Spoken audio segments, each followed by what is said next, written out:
Bienvenidos al canal Cuaderno de Notas de Ciencia, en donde encontrarás resúmenes de temas como bioquímica, microbiología, nutrición, entre otros. Soy la maestra Alejandrina y te doy la bienvenida al canal. En el tema del día de hoy, enzimas. Las enzimas son polímeros biológicos que catalizan las reacciones químicas que hacen posible la vida tal como la conocemos. La presencia y el mantenimiento de un conjunto complejo y equilibrado de enzimas son esenciales para la desintegración de nutrientes a fin de proporcionar energía y bloques de construcción química. Además, sirven como catalizadores biológicos para todos los procesos metabólicos. Su impresionante actividad catabólica, la especificidad para sustratos y la estereoespecificidad permiten a las enzimas desempeñar funciones clave en los procesos relacionados a la salud y al bienestar de los seres humanos. Suena interesante, ¿verdad? Te invito a que terminemos de ver este video juntos sobre la función catalítica de las enzimas. Ok, por todos es bien conocido que las enzimas son catalizadores biológicos. ¿Exactamente qué significa? ¿Y por qué son tan importantes dentro de nuestro metabolismo? ¿Qué te parece si vamos viendo esos detalles con calma? Las enzimas son como los obreros que se encargan de ejecutar todos los procesos de las células. Lo hacen rápido y bien, además de que son altamente especializadas en su trabajo. Cada tipo de enzima se va a dedicar a una función diferente. Y aquí te presento la clasificación de los grupos que existen. Las enzimas se clasifican por el tipo de reacción que realizan y tenemos de 6 tipos: óxido-reductasas, transferasas, hidrolasas, liasas, isomerasas y ligasas. Otra característica importante de las enzimas es su terminación asa, amilasa, isomerasa, celulasa, etc. Vamos viendo una por una de los diferentes grupos de las enzimas. Comencemos con las enzimas óxido-reductasas. Estas catalizan reacciones de óxido-reducción. ¿Qué significa esto? Que llevan y traen electrones y grupos hidrógenos de una molécula a otra. Y una forma rápida de identificar este tipo de enzimas es por la presencia de moléculas como NAD y FAD. Como puedes observar en la imagen, aquí está presente NAD oxidado, NAD y NAD reducido, el cual lo podemos observar con el hidrógeno y el signo de más. Este va a llevar y traer tanto protones hidrógeno como electrones en una reacción óxido-reducción. Siguiente grupo, enzimas transferasas. Este tipo de enzimas catalizan la transferencia de porciones como grupos glucosilo, metilo, fosforilo, entre otras. Aquí en la reacción química que te muestro como ejemplo, tenemos a la L-alanina más alfa-cetoglutarato en una reacción catalizada por una alaninotransferasa. Como podrás observar, está en círculo rojo el grupo amoníaco y este es transferido de la alanina hacia el glutamato, de manera de que la alanina se va a transformar en piruvato y el alfa-cetoglutarato con su nuevo grupo nitrogenado se convierte en glutamato. Esta es una reacción típica de las transferasas. Enzimas hidrolasas catalizan la división hidrolítica de enlaces carbono-carbono, carbono-hidrógeno, carbono-nitrógeno y otros hidrógenos en presencia de agua. Esa es una característica importante, el agua, que tiene que entrar una molécula de agua en la reacción y esta es la que va a servir como si fueran unas tijeritas que va a romper el enlace. En el ejemplo que te estoy presentando, tenemos aquí un enlace con oxígeno, el cual al momento de entrar a una molécula de agua, como podrás observar, la molécula de agua se rompe en hidrógeno y en OH y lo que va a pasar es que se va a agregar. El hidrógeno se une al oxígeno que teníamos previamente en la molécula inicial y el OH se une al enlace que queda libre después de que el oxígeno rompe ese enlace con el carbono. Enzimas liasas catalizan la división de carbono-carbono, carbono-oxígeno, carbono-nitrógeno y otros enlaces mediante la eliminación de átomos, dejando dobles enlaces. Yo sé que a veces puede resultar un poco confuso distinguir entre las hidrolasas y las liasas, porque las dos catalizan la ruptura del mismo tipo de enlaces, pero la clave está en las partículas adicionales y en los detalles. En el caso de las hidrolasas, tenemos que tener en mente que siempre tiene que entrar una molécula de agua. Por su parte, en las liasas se va a dar una eliminación de grupos y por lo tanto va a formarse un doble enlace en la molécula. Y aquí te lo muestro. En la molécula inicial tengo yo un OH, te lo estoy señalando, y un grupo amino, están señalados en rojo. Del otro lado de la flecha, como podrás observar, se eliminó el grupo amino formando un doble enlace con el oxígeno. Se hizo una reestructuración de la molécula. ¿Y cuál es el grupo que se eliminó para que se formara el doble enlace con el oxígeno?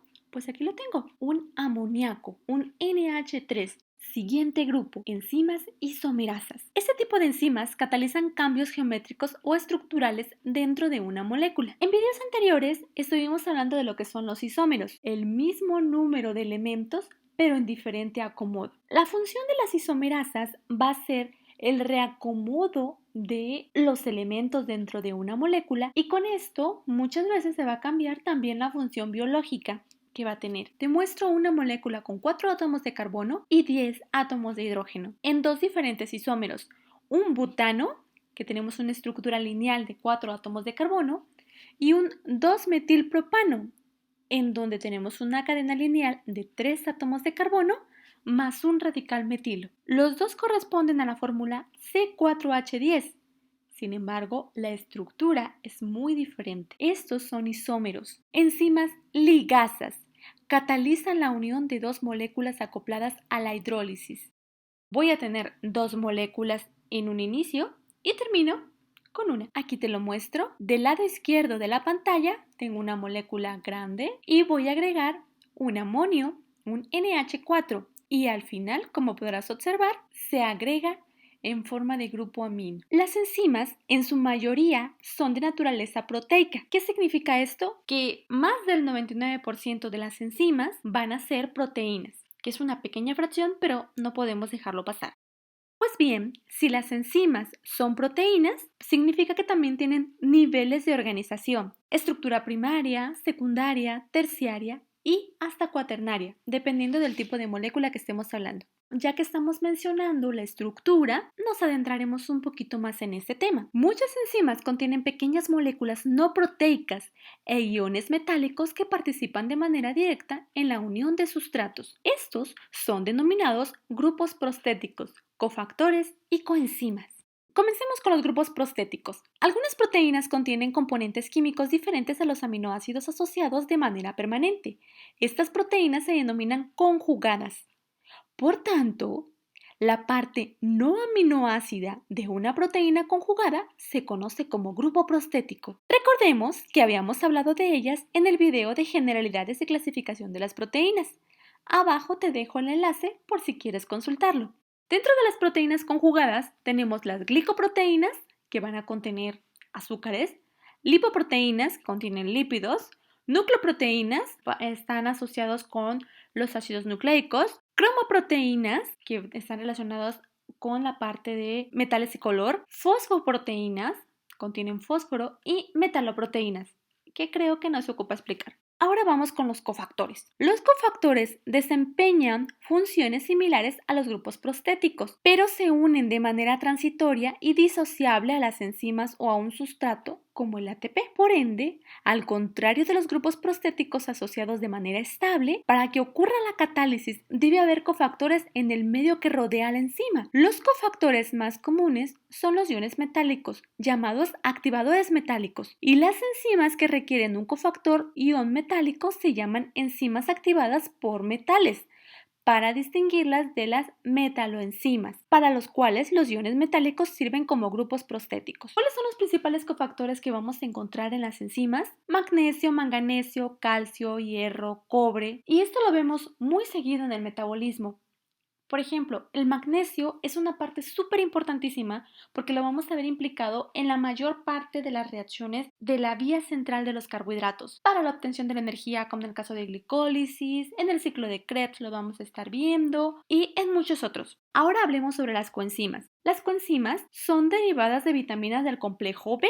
Las coenzimas sirven como transportadores o agentes de transferencia de grupos reciclables que transportan muchos sustratos desde su punto de generación hacia el punto de utilización. La asociación con la coenzima también estabiliza los sustratos como átomos de hidrógeno o iones hídrido que son inestables en ambientes acuosos de la célula. Otras porciones químicas transportadas por las coenzimas son los grupos metilo, grupos acilo y también los oligosacáridos. B2, que es la flavina, nos da origen al FAD, el flavín adenín dinucleótido. La vitamina B3, niacina, da origen a NAD, niacin adenín dinucleótido. Vitamina B5 da origen a la coenzima A. La vitamina B9, el ácido fólico, origina el ácido tetrahidrofólico o tetrahidrofolato, que lo vamos a ver sobre todo en metabolismo de nucleótidos. Yo sé que es un poco confuso hablar de grupos prostéticos, coenzimas y cofactores, así es que haré una pequeña recapitulación de esto. Las enzimas van a ser los trabajadores que llevan a cabo las funciones metabólicas. Sin embargo, para que las enzimas funcionen, necesitan herramientas que las ayuden a llevar a cabo su función. Entonces, esos elementos accesorios que son indispensables para que se lleve a cabo la función del trabajador serían los grupos prostéticos, las coenzimas y los activadores. El grupo prostético, como mencionamos, está pegado a la enzima, es parte vital de la enzima, pero no tiene naturaleza proteica. Los cofactores son de origen inorgánico. Recordemos que es magnesio, manganeso, calcio, cobre, hierro, entre otros. Mientras que las coenzimas van a ser derivadas de vitaminas. Ahora, ¿cómo funciona todo este proceso? Nos vamos a ubicar en la imagen que te presento en pantalla. Tengo una apoenzima. Apoenzima significa la parte proteica. Una apoenzima más un cofactor me da origen a una holoenzima. Una holoenzima sería la enzima completa, aquella que va a llevar a cabo la función.